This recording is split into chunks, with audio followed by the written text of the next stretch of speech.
welcome everyone. It's nice to see you all, and welcome everyone who's joining this asynchronously.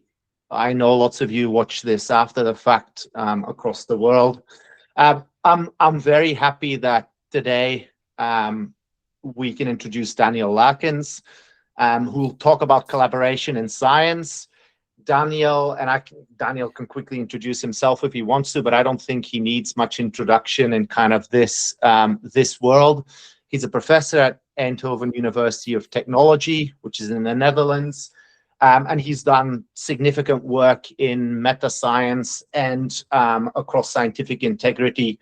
And yeah, I think, rather than having me talk, let's try and hear from him as much as we possibly can. So thank you in advance, Daniël, and over to you. Of course. Yeah. Thanks. So I would like to talk about this topic of coordination in science, and I'll explain a little bit why I think it's an important thing to think about. So I started about 15 years ago when I was just a postdoc, I think, reflecting on the way that we do science. And over the years, this sometimes is called a crisis of confidence or a replication crisis. I think it's just a level of awareness that the way that we are working is maybe not optimal, which is always the case, but actually maybe it's a little bit further from optimal than we would like it to be. This in itself is not a new thing. So I thought maybe it's nice to start with a little quiz. I have some quotes, and then I'll have a question of what year somebody discussed this topic. And I want to go through a range of things that can be improved in science that people have been reflecting on.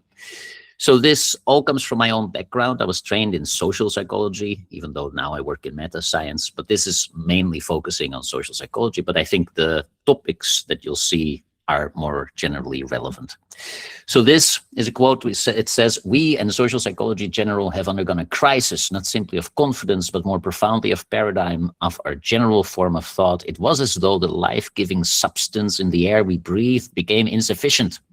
Some gasped and suffocated. It was as though we were fish out of water. Some flapped around on dry ground."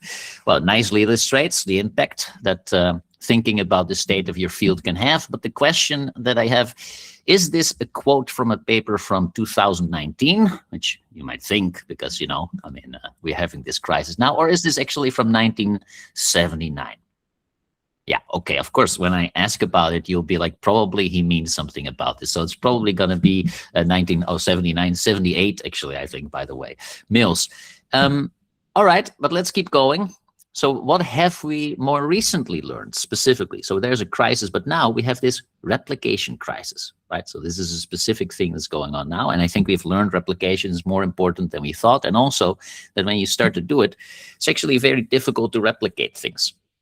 So here's another quote. "The history of social psychology illustrates the importance of the replication of findings and that many of its initial results have not been confirmed by later investigations." All right. So do you think that this quote comes from 2013 or from 1953? Well, of course, it comes from 1953, Festinger and Katz. And Festinger is actually a really classic, like a really big name in our field. He studied all sorts of things that we still study today. Let's go to another topic. So one of the things that we also understand better this time, maybe people have been talking about replication being a problem, but now we better understand why this is a problem. And one of the main things that people have been playing a little bit too loose with their statistical testing.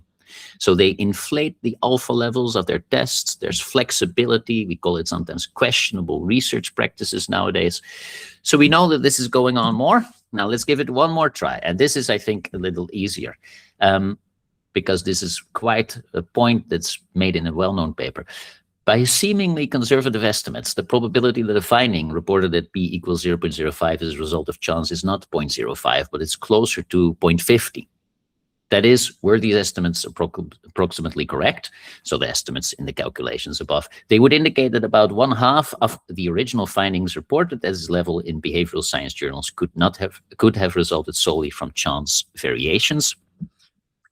All right, so maybe you know that there's this well-known paper, Why Most Published Research Findings Are False.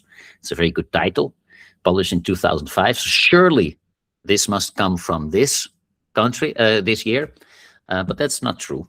So exactly the same point was made by Neyer in 1967. The difference between these two papers is not the content. They make exactly the same point. Maybe the provocative title of 2005 made that a bit more famous. The citation difference is thousands of citations. I think Neyer is maybe cited, 60, 70 times.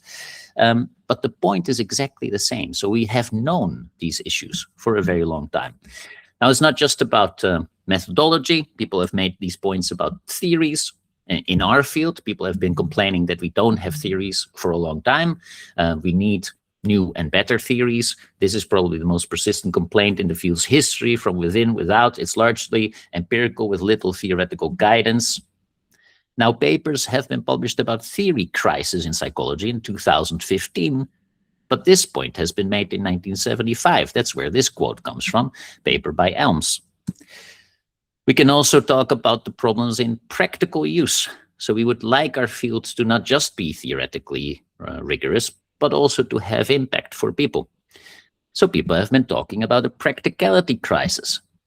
But also that has been going on for a while. In this case, there's this quote, as a science directly concerned with behavioral and social processes, psychology might be expected to provide intellectual leadership in the search for new and better personal and social arrangements. In fact, however, we psychologists have contributed relatively little of real importance, even less than our rather modest understanding of behavior might justify. It's pretty harsh, right? Pretty harsh quote. So this comes from, again, 2021, people have been saying exactly the same thing, but this quote comes from 1969. And not only that, but it's made by Miller, and Miller was the president of the American Psychological Association. This is his inaugural address. So he's talking to the entire field in 1969 that we haven't done a lot of useful things for society. All right. I think nowadays it would be difficult to make a claim like that, being the president of this organization. And we can keep going, with all sorts of issues and problems. Even nowadays, we're trying to improve things in our field, but we can talk about measurement crisis. People don't use really well-validated measures. We can talk about how people are misinterpreting results. So they're not doing statistical tests correctly. And this has been going on for decades. Nowadays, maybe we have new things we're doing wrong. We're starting to pre-register studies, but then studies show that we don't do that very well. And I could go on and on and on. So we have these problems. We know that these problems exist. And then if you take a look at the scientific literature, they have been there for decades. Now, one of the main reasons for this is that doing good science is just really difficult. So if you take a moment of all these things we discussed here, so this is theorization, statistical tests, thinking about the applied use, measurement. I mean, all of these are important aspects of any study that you do. And then we're not even talking about you have to become an expert in your field, in your content area. And maybe there are specific methods that you need to learn about. So sometimes I ask PhDs, if you think about all the things that you would need to learn to do a high quality study, make a list. What is it? What are all the things? And they will say, I have to learn a bit about statistics. Maybe it would be good to learn a bit about philosophy of science. What's the goal of the stuff we're doing anyway, etc. You can make a whole list. And then I can ask, how long do you need to have some expertise in this specific research area? Well, maybe 3 months studying philosophy of science would be good. Then maybe 6 months learning about statistics. And if we add all those months together, the stuff you need to learn about will take you the entire duration of your PhD. But you don't have the time to become an expert in all these things, because after a couple of months, people start to say, hey, isn't it time that you start to do your first study? You need to have at least a couple of publications before we can hand you your PhD. So, of course, you might say, that's fine. We have supervision, right? You don't have to learn everything yourself. You have a supervisor who knows a lot of things and has these skills. But is that really true? Because your supervisor was pretty much in the same position at some point in their career. They also had to start and then quickly get going and then publish. And did they ever have all these years to really learn and dive into these? Now, maybe, hopefully, but actually, I think very often this is not the case. As a consequence, because we never dive into the core of the things that we're doing and have a really good understanding of them, we end up doing things rather mindlessly. just based on imitation. We do what other people do, but we don't really have a solid understanding that we would need to have if we want to raise the bar on all these topics we've been doing wrong for a very long time. Let me ask you one specific question, right? It's just one. I could do many of these, but let's have one question about whether you understand why you do what you do.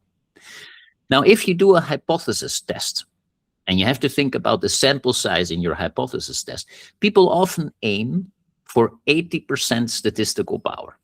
It's very common. You see it almost everywhere. Actually, it comes from my own field. Psychology came up with this. I'll explain a little bit later. So it moved to other fields as well, medicine and stuff. But let's just ask why. It's always a very good question as a scientist. Why? Why do we do things, So why is it recommended to aim for a statistical power of at least 80%? What do you think? Where does this come from? Why not 90? Or, or maybe 50 is also fine. I mean, where does this come from? Because it is a practice that almost everybody uses in their daily practice. If you take a look at papers, this is just what people are doing. So maybe you think, I don't really know why we do this specific thing or where it comes from, right? So you'll be saying, yeah, we have to have a certain level of confidence. I think that's the point. Okay, yeah, that's true. But why not 90%? Or why not 95%? After all, we use a 5% alpha. Wouldn't it make sense to also have a 5% probability to miss something? So let's just take a look where this practice comes from. And we'll do something that it's a very weird idea, but we're actually going to read the scientific literature. We're going to take a look at where does this practice actually come from. And if you do this, it's a book by Cohen, written in 1988. Let's just take a look what he says here. He says, it is proposed here as a convention.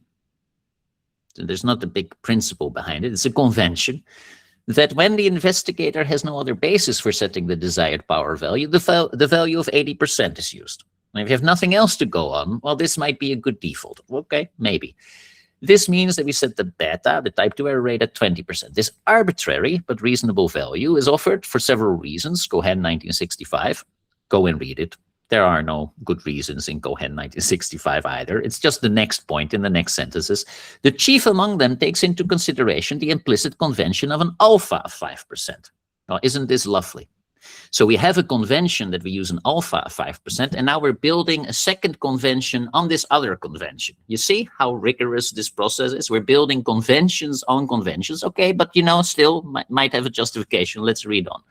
The beta of 0.20 is chosen with the idea that the general relative seriousness of these two kinds of errors, the type 1 error and the type 2 error, is in the order of 20% divided by 5%. In other i.e., another example, that type 1 errors are of the order of 4 times as serious as type 2 errors. So that's it. So Cohen in 1988 thought by himself that making a type 1 error, that means saying that you found something when there's nothing, is 4 times as bad as saying, oh, I missed something, but it was actually there. 4 times as bad. Always, for all research areas, all over the place, whether you missed discovering a cure of cancer, 20% error rate, oh yeah, too bad. Whether you make a type 1 error rate about a claim in a study that, I mean, this just doesn't make a lot of sense. It's not problematic that it doesn't make a lot of sense. People can make an idea, propose an idea that's not very good. But the thing is, we all just copy this. We copy this, and this doesn't make a lot of sense in a lot of the studies that we do. But rather mindlessly, we just apply these kind of simple heuristics because I guess we just don't have the time to think about a lot of these things. To be really competent in what we do, we have to have a very solid understanding, and we often don't. Now, there's a lot of talk about imposter syndrome in academia, that people feel that they are not as good as they should be, and they have uncertainties about this. And that is often not so sensible either, because, you're a smart person, you probably know things. At the same time, that doesn't mean that you're not actually competent in everything. You don't automatically become competent in things.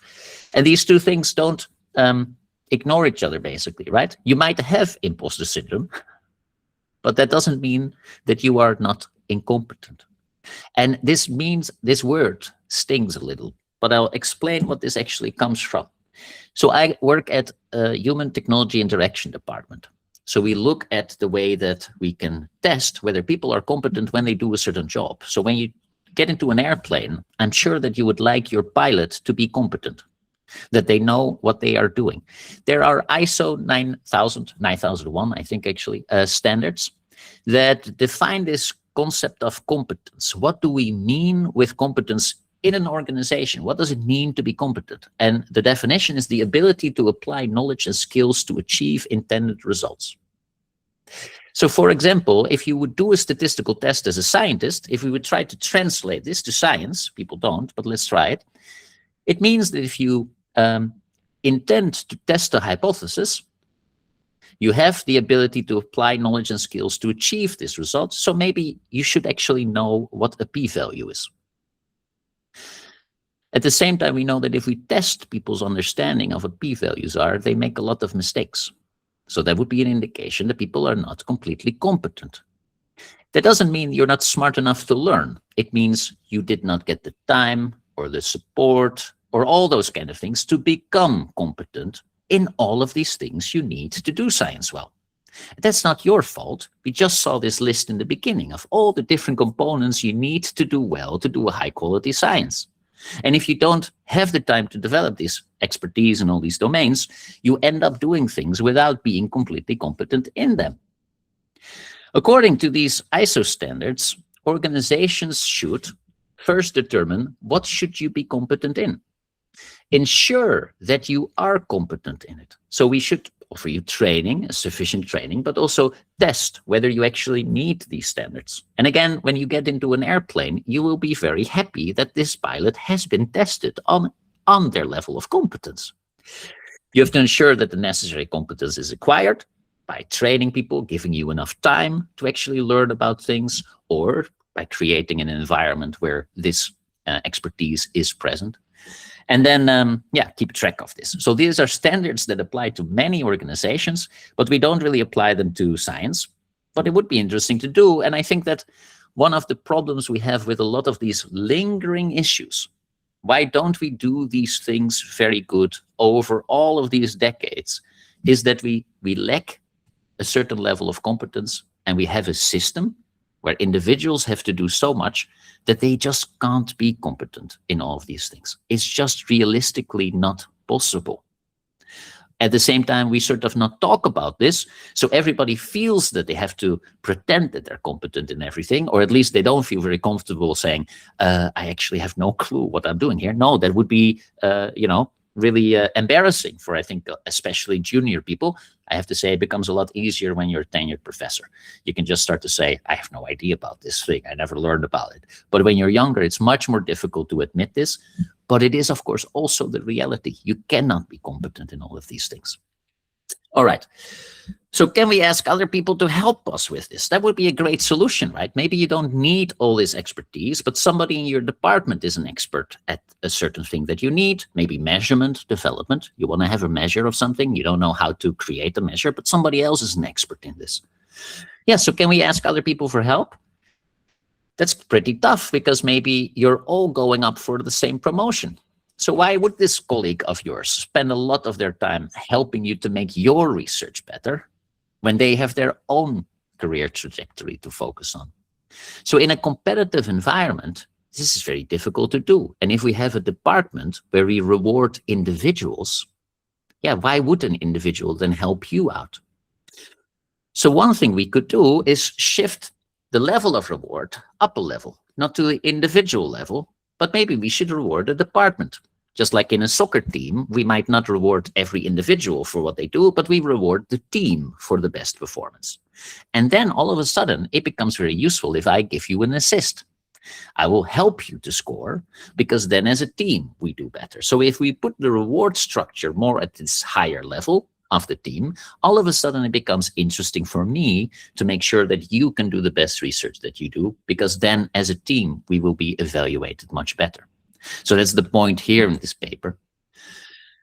In general, doing good quality research takes a lot of time. And I think that is really one of the main lessons we've learned over the last decade or so, that if you want to do everything well, it's just ridiculously more difficult than we thought. You have to have good concepts. What are we talking about when we talk about performance or happiness or whatever kind of thing we study? Then we need to have good measures of it. And of course, the people who are excellent in making measures will only make a good measure if they think somebody will use it. But if nobody has good measures to use, how are we going to get a system where this is done? We have to talk to each other and have to coordinate this a little bit. Then we have to create theories, good theories. That's a skill in itself. We have to demonstrate an effect a couple of times. So we have an empirical understanding of what's going on, control for confounders. We test generalizability across maybe different countries or contexts. And then eventually, of course, we also translate these findings into something that can be applied. They're just not working in the lab. We also want to make sure they work in the field.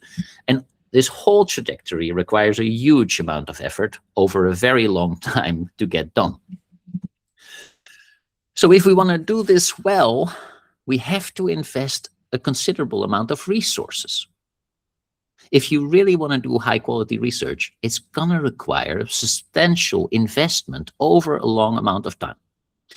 Now, this quote by Daniël, I like this a lot. And sometimes I think, yeah, why aren't we doing a better job at the science we're doing? Why are we complaining for decades about all these problems in the field and nothing changes? Yeah, maybe if what we're doing is not worth doing, then it's also not worth doing well. And that's, of course, a kind of problem, but the thing is that we are doing a lot of different research, the research questions all over the place, right? Everybody has their own little thing that they want to work on. And what we don't do is say, okay, let's just focus on these things. These are the real important things that we should address as a field now. There is actually another approach in science that's much more popular nowadays, and that is we can't say what's going to be important. Everything might be important. Let's just do, everybody should just do their own thing. And that's also what's in the rest of this quote by Daniël. He says, each of us can readily think of an ongoing controversy in philosophy, but it doesn't matter. It can be your field, right? In all fields, whose participants would be out of work if Hobbes' dictum was ruthlessly applied. So I think we can all think of things like, why are you doing this research? This is not worth doing, But then the problem is, yeah, we disagree on which topics these are. That's what Daniël says. Probably there's no investigation in our discipline that is not believed by some school of thought to be wasted effort. Voting would not yield results worth heeding, and dictatorship would be even worse, so let 1,000 flowers bloom. So he's basically saying we can't tell what's going to be worth doing. Let's just do everything. Let's just not control it. I have my doubts about whether this is so sensible to do. Do you really think that we cannot vote on what the important things are in a field that we should focus on? We have no idea at all, because that seems a little bit weird to me, because in other places, we do this all the time. Isn't this exactly what you were instructed to do if you review grant proposals? Aren't you supposed to say, yeah, this is a ranking order, right? Ranking them. I mean, maybe many of these are good ideas, but this is the better thing to do at this moment now, right? So we, of course, focus on what is the kind of research questions that we should do. But also, if we have job candidates, you might think in your department, what kind of research do we really feel is important to do in the future? And we don't have a person to do this, so let's hire this person because they might be pushing this field more forward. So on the one hand, we have let many flowers bloom. We can't decide what's worth doing. And on the other hand, yeah, sometimes, of course, we do try to do this. And maybe we can do a little bit better. I'm not saying that we have a perfect system where you can predict everything, but I think we can ask this question and think, what should we be doing? There are complaints about the fact that we're not doing useful stuff, whether you agree or not. But I think this is a common sentiment. In this paper, somebody says, FAM 2013 says, as one of us argued a few years ago, an ample proportion of consumer research, different fields, but all these points apply for, across many fields, possibly as much as 70%, according to citation data, is rather pointless. Yeah, I mean, in general, this is easy to say. And of course, we can discuss if citation data is a useful metric. Like if nobody cites your work, that doesn't necessarily mean it was pointless. But all right, we can start to think about which research has impact in what way. If you don't want citation data, maybe you want adoption of something, changing people's lives. I mean, you can have all sorts of metrics. The same point was made by Paul Mill much earlier in an unpublished book, The Sacred Cows of Academia. I can recommend it. This is basically him at the end of his career kind of complaining about what's wrong with academia, and I think you'll recognize a lot of things. He says, I can only mention some lines of investigation and reflection relying on the reader's intelligence and objectivity to determine whether to conclude, as I do, that by far the larger part of publication yardage by college professors, at least in liberal arts colleges, is of no lasting importance and could just as well not have been written, except insofar as it contributes to the individual's achievements of salary raises and academic tenure. Yeah, again, I think everybody can sort of think, I understand what he's saying. We publish to publish. What is the point of it, And of course, yeah, I mean, you can do it. You will get tenure within the system. It might work, but is it really worth doing? I don't know. This is another example of fields often following fads, which is an interesting topic. So something becomes popular, a lot of people study it, it dies down, nobody studies it anymore, and you're like, what happened to this literature? Where did it go? I mean, apparently we spend a lot of time on it, and now nobody talks about it. And you can see this across histories in fields. This is by Dunet. Unfortunately, an inestimable amount of psychological research energy has been dissipated in fighting bushfires spawned by faddish theories, which careful research might have better refuted at their inception. And that happens, yeah. There's decades of people studying things, and then it just turns out, yeah, this was nonsense, and it just dies out. Maybe we could have done a little bit better. Now, of course, one reason that all of this happens, that we're not focusing on what should we be doing, but we just do things, we produce, we don't take the time to think and learn how to build good skills, but we start publishing quickly, is that this is important for your career. It is publish or perish, right? Now, this publish or perish criticism is incredibly old. You might think, yeah, no, but this is nowadays, we're forced to do this, since, I don't know, the last 20 years, things have become so bad at universities, publish or perish, it's now really the thing. The quote about publish or perish is first mentioned in Clark in 1927, a century ago. If we have a problem with the publish or perish culture, maybe after a freaking century, we can actually do something about it. How much longer do we just want to passively complain about a system that we think is not good? Do we want to do this for another century? I hope not. So Clark is saying, so far as quantity itself goes, the present period, beginning with 1921, is perhaps the most productive epoch in American sociology, but comparison of the product with that of the first decade in this century will reveal a much smaller percentage of notable works. Again, this is sociology. All these things occur across all fields, you see. If it be true that, for the time being at least, the quality of American sociological writing is in inverse ratio to its quantity, the reason is to be sought, among other things, in the fact, first, that the system of promotion used in our universities amounts to the warning, publish or perish. So a century ago, we're already complaining that people are just publishing things. They're of no real importance, but we just have to publish or perish. But the quality is low, the quantity is high. Now, honestly. So there have also been people who said, yeah, of course, yeah, these issues occur. They are problematic. And what can we actually do about it? So all of these sort of inefficiencies and problems, one of the first people who point out that all of these things in some way are related to coordination issues is Bernal. A very interesting book. Still highly recommend reading it. He was really ahead of his time, I would say. He also has chapters criticizing the publication system in 1939, the journal publication system. Basically, the preprint servers that we have now are directly an idea that he had in 1939. Of course, the internet didn't exist and all this stuff, but he already thought about a solution like this, and he's often credited for these ideas. But he also talked a lot about the quality of research, problems related to lack of coordination in research, and how it leads to all sorts of inefficiencies, bad organizations, problems in the way that we work, not having fun in what we do. Anyway, if you're interested in this topic, I would recommend reading it. So you can think, okay, if we have all these issues, what would a well-organized science look like? Where we actually start to think about how we can coordinate what we do so that we can solve a lot of these issues that we have discussed so far. All of these crises that we have discussed. This problem that you sometimes feel, I don't really know if I'm doing things right, if I have the expertise to do it. All of these issues, publication pressure, all of these things. Well, people have also thought about what should a well-organized science look like. I just want to give you an example of what Francis Bacon thought, and this is in 1627. Yeah, going a little back in time, but if you read it, I mean, it's maybe a bit difficult to read this writing, but this is, of course, translated already. But it kind of makes sense. So he actually says here in Solomon's house, so this is in his Novum Organum book, he describes a scientific system where there's a lot of distribution of tasks across different people.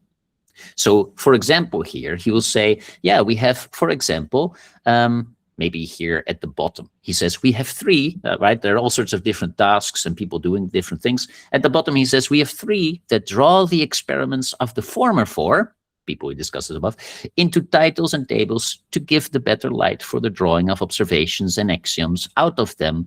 These we call compilers. In 1627. Well, these are people who do meta-analysis, right? I mean, that's an important task. I mean, he's describing this. We can go on. He has all sorts of other things. For example,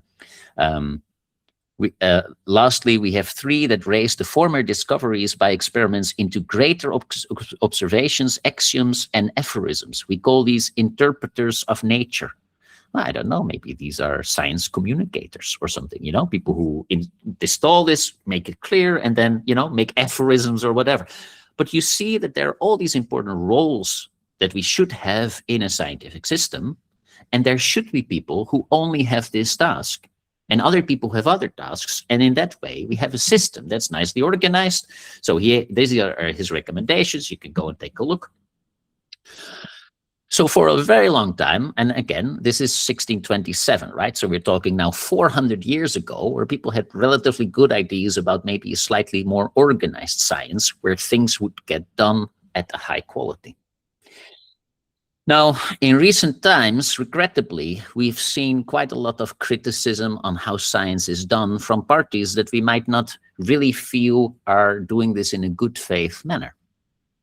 Nevertheless, these sentiments are in the political system now. So this is an example of the Heritage Foundation, which is a conservative think tank, and it is behind a lot of the decisions in the United States currently to reduce science funding and to take science funding out of universities and maybe put it into startup or other kind of businesses where scientific knowledge generation might take place. And if we take a look at their arguments, they are complaining about things. And here is a sentence in their own documents about what they're complaining about. And I want to highlight this. They say, first of all, the top thing, a lot of it is waste. Academic researchers are incentivized to produce quantity over quality. Yeah, you might not like that conservative think tanks say this, but remember, Clark was saying this a century ago. It's literally the same thing. We scientists were saying this a century ago, and we didn't do anything about it for a century. Then the second part talks about the reproducibility crisis. The current system of federal government subsidization of research is a major cause of these problems. The private sector would more efficiently direct resources to fruitful and innovative projects with less bureaucracy and waste. Now, I'm not sure that this is actually a better solution. They don't really give arguments for it. But that they are complaining about what we are doing with their funding, yeah. But I mean, we were complaining about what we are doing in science. I mean, what can you say? So it is, of course, our responsibility to get organized to a certain level where we can also withstand this kind of criticism. Where we can say, no, this is not. We are doing the best possible job we can with the resources we have. Yeah, and there are just issues where this is not the case, where we complain about it for decades. So if we don't solve these problems, of course, let's say bad faith actors are going to take this and do something with this. So this is the main reason, I think, for me personally, why we're trying to improve the way that science is done, so that we can actually have a strong, independent science that can serve society. without, other parties trying to reduce the amount of funding that we get or the freedom that we get, right? So Kitchener is a philosopher of science, and he discusses what would it look like if we have a well-organized science. Yeah, Bacon did it 400 years ago. He describes his views on this, and he says, okay, what would it look like? We have different phases. At the first phase, decisions are made to commit resources, such as investigators and equipment, in particular amounts to particular projects. The second phase, we pursue these projects in an efficient way. And in the third phase, the results are translated into practical consequences. Now, it's a very simple summary, but you see this kind of idea of a well-organized science. We think about what do we want to do, and then we think what is necessary to actually get this done. How many people need to work on something? Because otherwise we'll never get anywhere, because as we saw before, doing really high, good quality science is just much more difficult than we thought. Yeah, we need an organized approach to get results that can be translated into practice. So a lot of these thoughts are done together with Sajideh Rusty, PhD student working with me, and Christ Vase, philosopher of science. Together we have some papers on these kind of issues if you want to. But I just want to move on to this idea of really coordination. So why do we think this is such a good solution to the problems we have, and that we should think more about it? Well, first of all, I just want to say some interesting thing I think that we did recently is thinking about, can we actually implement these kind of ideas in practice? I'll talk a lot about the benefits in the remainder of this presentation, but we also want to try it out. We don't want to just talk about this. We want to practice what we preach, so to say.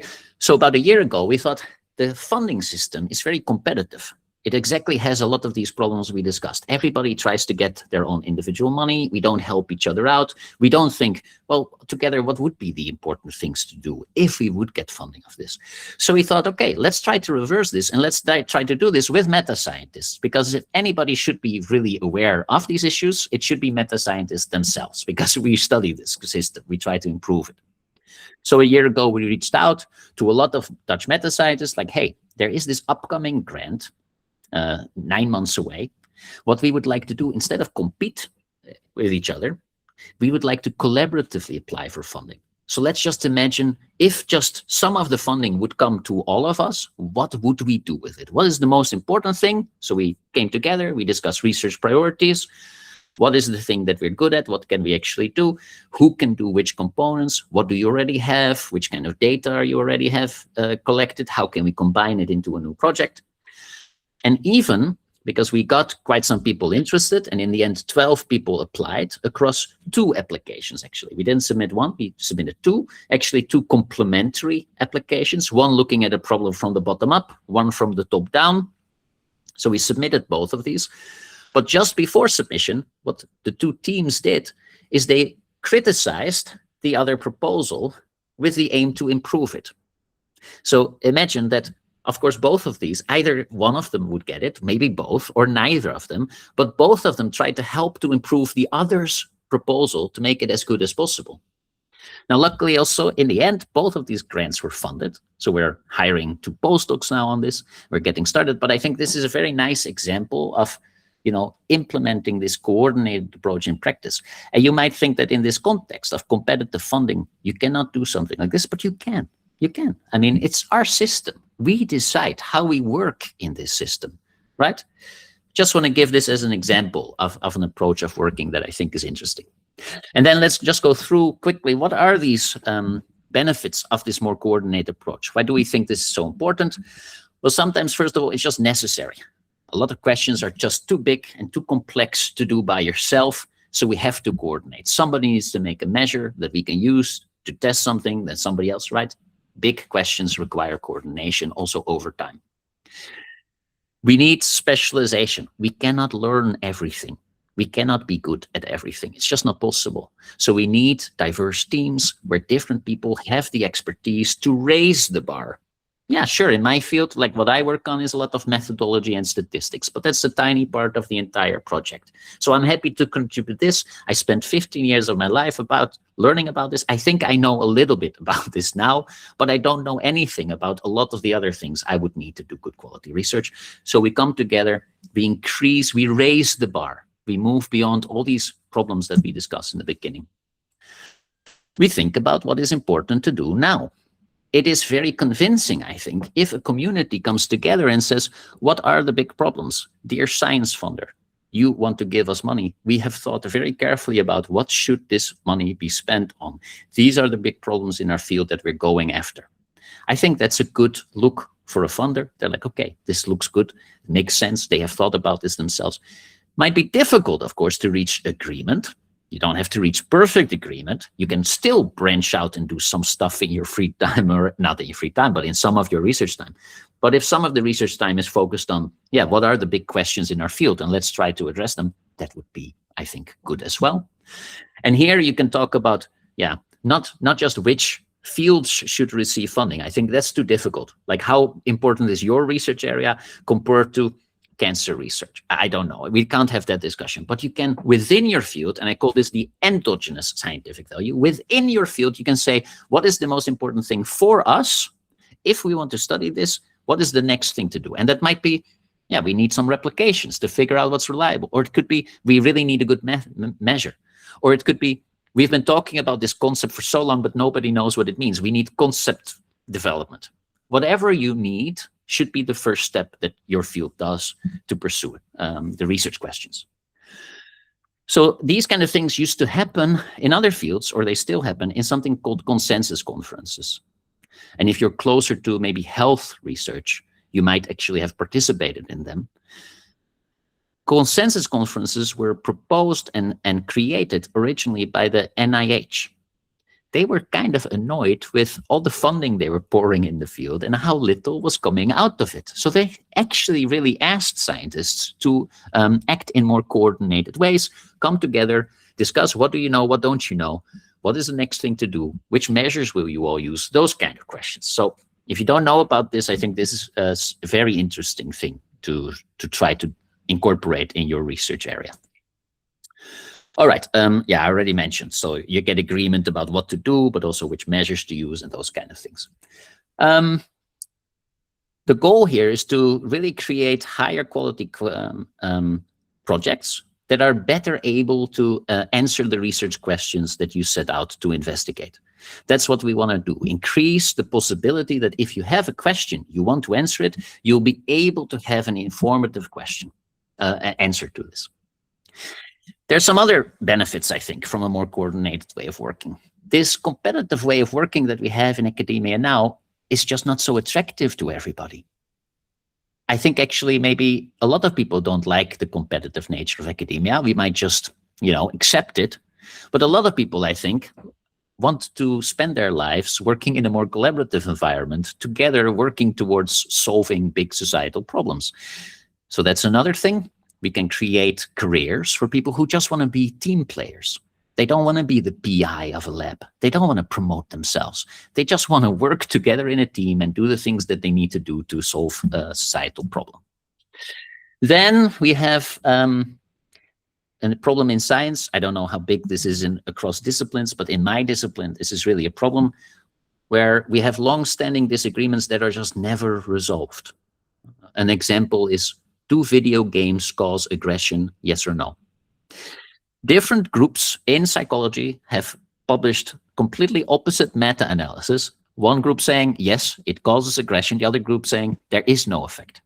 And it is just not resolved. Where it is an important societal problem, I think many people would like an answer to this, and we are just not delivering it. But in a coordinated approach, we can actually just say, people, you have to resolve this. Dig in. Invest the time and energy to make sure that you actually get to a solution, and not just have your different viewpoints and then leave at it and try to promote those all the time. Resolve the conflict, right? So there are all sorts of ways to do this, adversarial collaborations or red teams where you get internal criticism, but people have to resolve these. Often doesn't happen, but coordination could help with that. We can create a more cumulative science. Many of the things we do require coordination across time. We do this now so that in 4 years we can do this, and in 10 years we can be here where we want to be. That's very difficult to do in the current system. Ottolina Leiser made a very nice observation here. She says, there's an awful lot of talk about groundbreaking research, which I find an interesting comparison, because groundbreaking is what you do when you start a building. You go to a field, you dig a hole into the ground.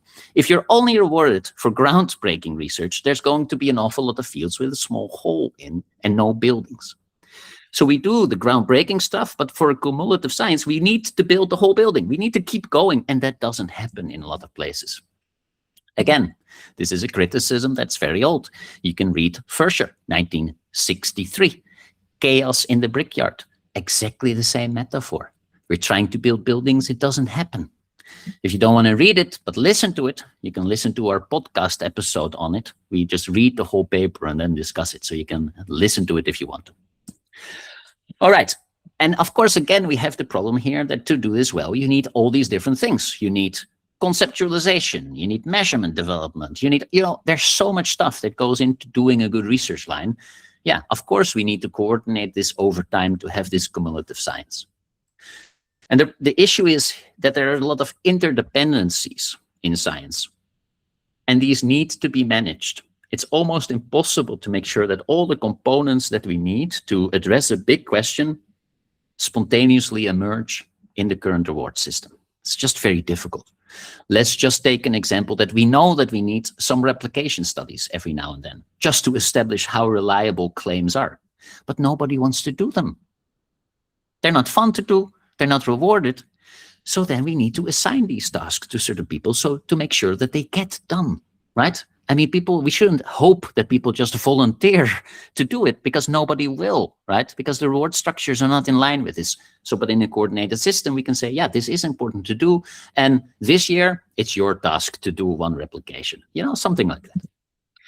And then finally, coordination can do can do a lot to improve transparency in our research process. If you have competition, that just rewards secrecy. Right? I don't want to share what I'm doing. I don't want to look at your work already and help you to improve it. But if there's coordination, we have to be transparent, because we have to communicate with many partners that we're working on. You need to make sure everything is documented well enough so that somebody 4 years later can continue this work. So that's another, I think, big benefit of all of these things. All right, so I hope maybe to have convinced you of the fact that coordination is something that we're lacking. It would address actually quite a number of the long-standing issues that scientists themselves have complained about, lead to a better science that's more able to also withstand political pressure and criticism, because we can say, no, we are doing a good thing with the resources that we have, and maybe hopefully lead to better answers to questions. And maybe for you, even yourself, you feel, yeah, this is actually a much more fulfilling way to spend my life and career as a scientist. Thanks. Thanks, Daniel. I think while everyone thinks of their questions, I'll just say this series, obviously being called a Big Ideas series, this is definitely a big idea, perhaps, and you've alluded to Job, it. I think I can't hear you. Is that okay? Sorry, can everyone hear me? Yeah. So this Big Ideas series, you can't hear me I can't yet? hear you. Because I think, I can someone hear else you, tell Joe. me? I can hear you Yeah. fine. It's Daniel, Other I think it's people your can end. hear me.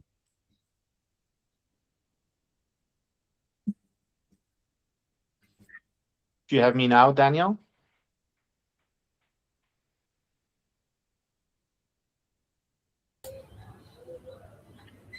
Can You you have me hear now? us? No, Okay. no, it was me. Sorry. Yeah. Sorry, Yeah. go ahead. No, that's fine. In the context of this Big Ideas series, this is obviously a big idea, and it's fairly new to most of us, even though you've alluded to the fact that it's not new as a concept in and of itself. I just wanted to quickly say that upcoming talks in this series, coincidentally, also very much align with this. We've got Andrea Kiss, who will talk about reimagining the kind of PhD system, or what it means to be a PhD student, which will also involve concepts of training. Then we've got Judd Kalkoven. We'll talk about theory and theory development. So I think in that sense, this is a great kickoff. So I'll leave it to the audience first to ask a question and see where they are at. If you if you don't have a microphone available, you can also type. I can read out the question. Mark is asking, how can we convince university executives to think this way and enable us to do this? Yeah. So I think there are two sides to this. So first is we could have a more bottom-up way of doing this. So for example, if you look at this collaborative grant proposal that we didn't have to ask permission to anyone. We just self-organized this. We can work more together, of course. So I wouldn't say per se that we need to be getting the approval or something. Of course, where this becomes important is that in promotion, in hiring kind of decisions, we reward and appreciate people who work in these collaborative ways. And I think that is a really important thing that we need the universities to understand. So there, I think having discussions about this topic is just the first thing to do, right? We have to start and say, let's have a discussion about what we think are better ways of working. In the Netherlands, these things are happening. We have a large reward and recognition discussion. So how should we reward and recognize researchers for the work they do? We know that not everybody wants to be a PI and can do this, that there is diverse tasks that we want people to perform. So it's not easy to do this because, of course, people are very quick to count publications and first author things and stuff like this, right? So that is really tricky. But having a conversation about this is a good start. Hopefully, and that's actually one of the papers that Sajid has worked on, they don't really bite each other too much. So if you take a look at collaborative science projects, they are very often cited way more than individual projects. They have more impact. So if you think about what's the best way for me to have a lot of impact, to increase my citation counts because my university wants this, or to publish in higher impact journals, actually it turns out that these large collaborative projects do achieve this as well. Yes, true, you'll be author 26, I mean, that's the only difference. But hey, I don't know if anybody really cares so much. That it is an important topic to study itself. But in general, your resume might not look much worse if part of your time is invested in these larger collaborative projects as well. So that's actually the thing I would say now, like even strategically, it might be sensible sometimes to at least some of your time invest in these larger collaborative projects. Phil? Thank you very much, Daniel. Can you hear me there okay? Yeah. Perfect. Really engaging, really nice, really provocative set of ideas there. I want to drill in, if I can, on the consensus conferences, because I think that's a really interesting idea. And just get you to expand on that a little bit more. For instance, seeking consensus on, what are the questions we should ask? What are the methods that we should use? What are the analyses? Were there stakeholders brought in as well as the researchers as part of this? So if you could just maybe expand a little bit on those consensus conferences, that'd be very interesting. Yeah, good.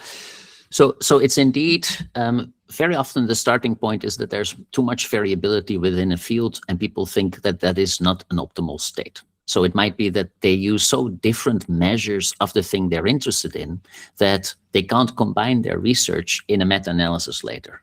And then people in the field say, let's just start to think, what is the best measure that we should all be using? It's a very simple starting point, but a big improvement for many fields.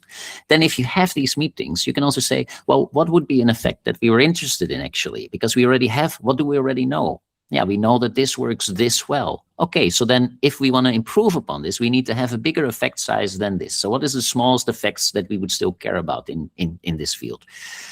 And then as a consequence, if people start to work together, you also get these questions. Okay, but what can we work on? What is the important thing? So those are, I think, things you would then focus on later. What are the bigger questions? And there are just a couple of examples. And again, inside today's work, she describes some of these where actually just a couple of people got together. It's also very interesting to see, because then after these consensus conferences exist for a while, they really become sometimes very large coordinated institutions or research communities, or people become members of this. They meet, they discuss, they interact. So it becomes pretty a big thing. And then if you look, where did this start? It's often just a couple of people, somewhere starting this in 1979, and now it is the big organization for the field where everybody comes together. So that is very interesting to see. So I would say within your field, start to talk about real practical issues, simpler issues that you can reach agreement on. Which measures do we use? What do we know? And what are uncertainties where we would like to have more data? Those are starting points for most fields. And then from there on, you can start to think, yeah, maybe we can also have a discussion about what is the next thing we should focus on. I'll ask just a quick follow-up question, if that's okay. Because again, I'm interested in this idea, but part of me thinks about the inertia that exists within established fields. Yeah. And are there examples of these consensus conferences where actually they're not moving forward? They're sticking with the way we've always done things because this is a bit safe. So has there been any almost examination of to what extent are these moving things forward versus entrenching the established positions? I mean, they're very interesting questions, and also like what would make them more successful, less successful, right? But so Saturday has been doing interviews with people who started these, but there are just so few of them that it's very difficult to have a lot of insights in them. And then a lot of them, for example, come from other fields like physics, where, yeah, we have large institutions, but they also needed them to get the money for a big machine.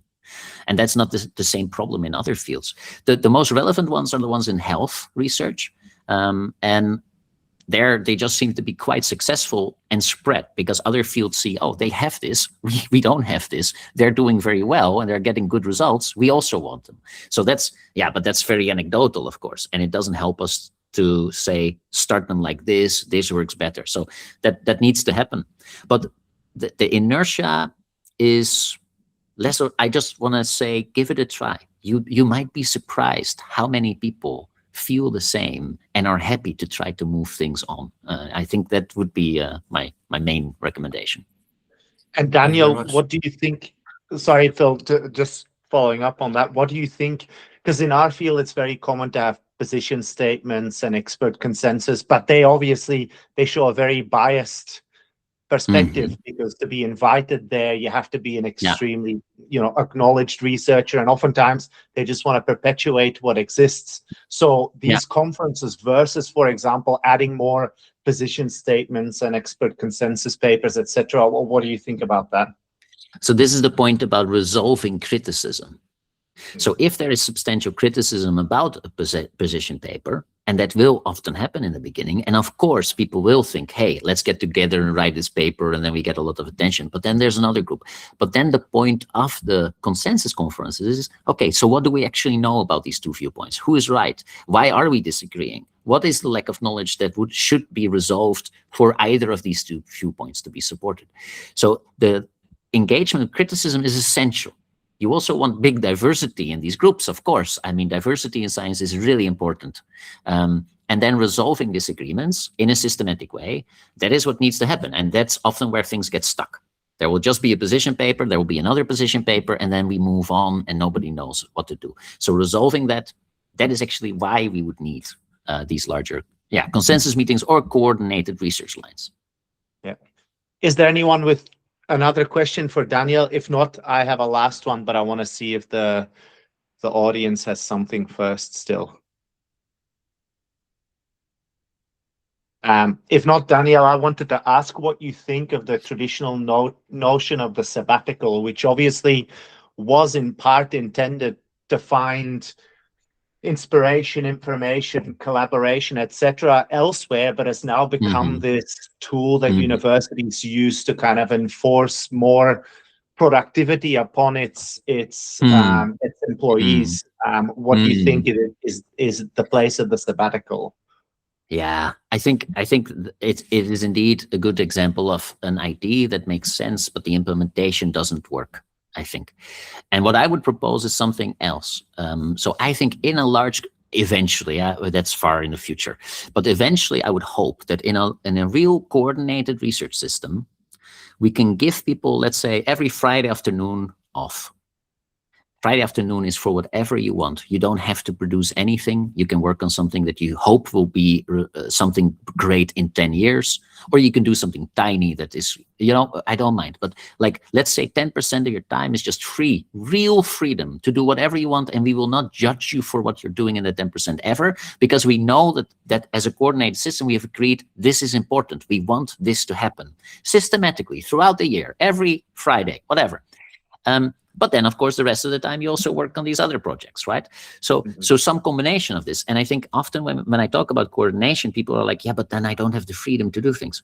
I don't think that people feel that they have a lot of real freedom to do whatever they want, to switch to a different field completely, all those kind of things. But in a system like this, we could say, yeah, you feel that you've reached the point where you can't really contribute anything new. You want to switch to a different research area, but you're afraid that you will not be productive for 4 years. Don't worry about it. We agree that you should switch to this new area, and we're not going to judge you for the next 4 years on this, because this is what we need. That kind of stuff, but it's not going to be easy, right? But ideally, that is the kind of system that you would like. Yeah. Well, thank you so much, Daniel. Thanks for your time and all the expertise. And I'm sure people are buzzing with ideas, and there'll be plenty of talk about this afterwards. So thanks so much. Thanks for everyone joining. We've got still something from Phil. He says, final fun question. If you had a meta science time machine, would you use it to go back to Jacob Cohen and say, please don't make any general recommendations about power or effect sizes? Yeah, I don't have to, because people who knew him say that at the end of his life, he greatly regretted this himself. Yeah, so he realized that he should not have done this. I don't need to tell him. He realized after a couple of decades himself. So yeah. Thanks very much. I'll see everyone in a month or so. And thanks again, Daniel. All right. Bye-bye. Talk soon. Bye-bye.